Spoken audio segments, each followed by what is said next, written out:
یہاں صرف ایک بات عرض کرنی ہے، وہ یہ کہ اعوذ باللہ، اعوذ اس کے مکلف جن اور انس ہے، یعنی جن اور انس سب محتاج ہے، انبیاء اور اولیاء وہ بھی اللہ سے مدد مانگتے تھے، اور مدد دینے والا کل کائنات کو صرف رب العالمین ہے۔ اعوذ باللہ، میں پناہ مانگتا ہوں اللہ تعالیٰ کے پاس، اللہ تعالیٰ سے مدد مانگتا ہوں، اس کی پناہ میں آتا ہوں شیطان سے جو اللہ تعالیٰ نے دربار سے نکالا ہے اور اس کو دور بگایا ہے، رجیم مانا دور بگایا ہوا۔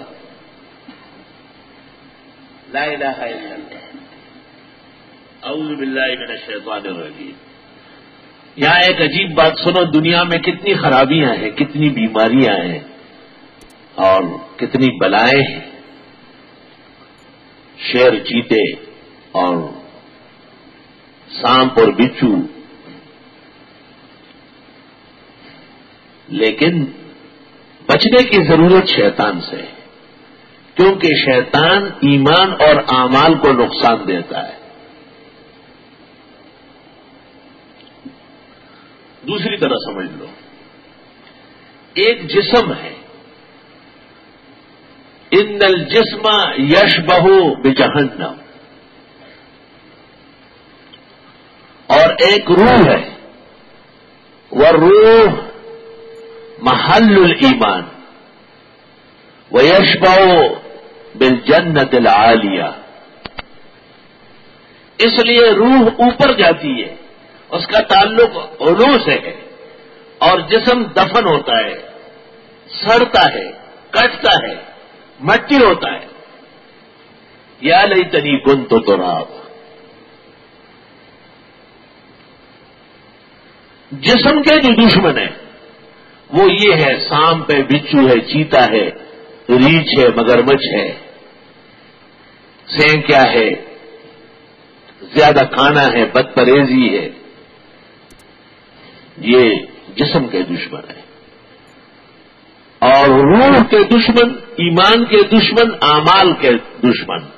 روح کی غذا ایمان و اعمال ہے، اس لیے علمی نظام کو روحانی نظام کہتے ہیں، سفلی کو جسمانی کہتے ہیں۔ تو روح ایمان و اعمال کا جو دشمن ہے وہ سب سے خطرناک دشمن ہے، اور وہ ابلیس ہے، شیطان ہے۔ دیکھیں، جسم صحیح سلامت ہے، سر سے پاؤں تک کوئی کٹ نہیں، خراش نہیں، روح نہیں ہے۔ نہلانا ہے، کفنانا ہے، دفنانا ہے، بات ختم کرنی ہے۔ ایک ٹانگ ہے، ایک نہیں ہے، ایک کان ایک آنکھ بھی نہیں ہے، آدھا جسم ہے، آدھا نہیں ہے، 150 سال کا آدمی ہے، پھٹا پرانا ہے، آخری ہچکیوں میں ہے، لیکن روح موجود ہے، قیمتی ہے۔ کوئی کہہ سکتا ہے کہ اس پر مٹی ڈالو یا اس کو اسی طرح قبرستان لے جاؤ؟ کبھی سوچ بھی نہیں سکتا کوئی انسان۔ تو قیمتی روح ہے، جسم تو ایسا سمجھو جیسے میرے یہ کپڑا، یہ جبہ، یہ کرتا شلوار۔ بھائی مرنے کے بعد قبر میں جسم اصلیت یہی ہوگی، وصفیت تبدیل ہوگی۔ ایک اصل الجسم ہے انسان، اور ایک وصف الجسم ہے۔ وصف الجسم تو ختم ہو جائے گا، وہ کہاں رہے گا؟ ہمارے جو بزرگ کہتے ہیں کہ وہ بھی رہے گا، ان کے حال پر افسوس ہے۔ اس کی مثال ایسی ہے جس طرح کوئی آپ کو یا مجھے کہے کہ یہ کپڑا جو آپ نے آج پہنا ہے یہ ختم تفسیر تک پہننا پڑے، کیوں؟ کوئی خیر تو ہے؟ اللہ نے ہمیں توفیق دی، ہر نماز ہر درس کے لیے بدل سکتے۔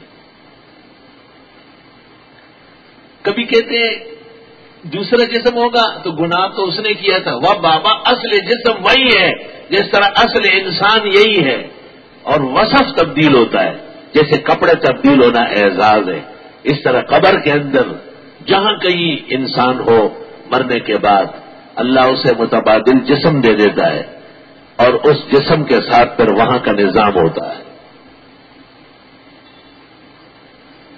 مجھے اس میں کوئی تردد نہیں ہے، کٹ کا نہیں ہے، الحمدللہ۔ اسی کو میں حیات الابدان کہتا ہوں، اسی کو میں عذاب اور راحت سمجھتا ہوں، اور اس کے ساتھ روح کا انسلاق قوی ہے. روح اپنے دھڑ اپنے جسم کو قریب سے دیکھتی ہے، اس کی خوشی سے روح خوشی محسوس کرتی ہے، اور اس کے صدمے سے روح کی پرواز کٹتی ہے، صدمے پاتی ہے. وہ مسئلہ تفصیلاً کسی مقام پر آئے گا انشاءاللہ تعالی.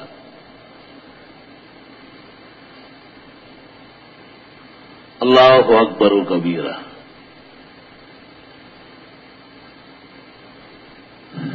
یہاں یہ بات بھی واضح رہے کہ مرنے کے بعد کی زندگی اس پر ایمان لانا ضروری ہے. اس کی تفصیل جس قدر قرآن اور سنت میں ہے اس پر بھی ایمان لانا ضروری ہے.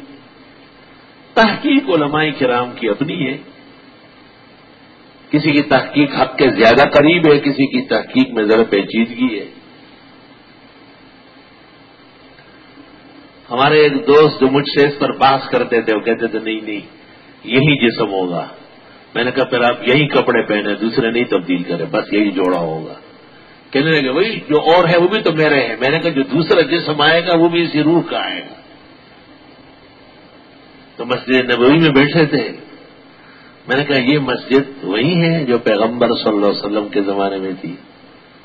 تو کہنے لگا اگر یہ صنعاء تک پہنچے نا یا عرفات تک پہنچے تب بھی پیغمبر کی مسجد ہے. کیوں آپ نے کہا مسجدی حاضہ وہی میری مسجد ہوگی. بھئی اس سے پہلے جو مسجد تھی وہ بھی احسن تھی، اب جو بڑی ہو گئی ہے اب بھی احسن مسجد ہے. تو مسجد نبوی تا قیامت مسجد نبوی ہے، جتنی بھی تبدیلیاں ہو جائے. المسجد الحرام تا قیامت مسجد حرام ہے. تو پتہ چل گیا کہ متعلقات سے اصلیت نہیں ختم ہوتی، وہ برقرار ہوتی ہے.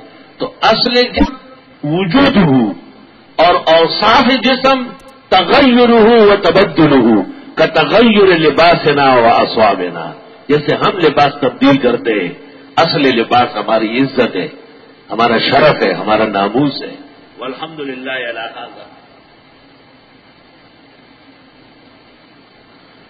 اعوذ باللہ من الشیطان الرجیم.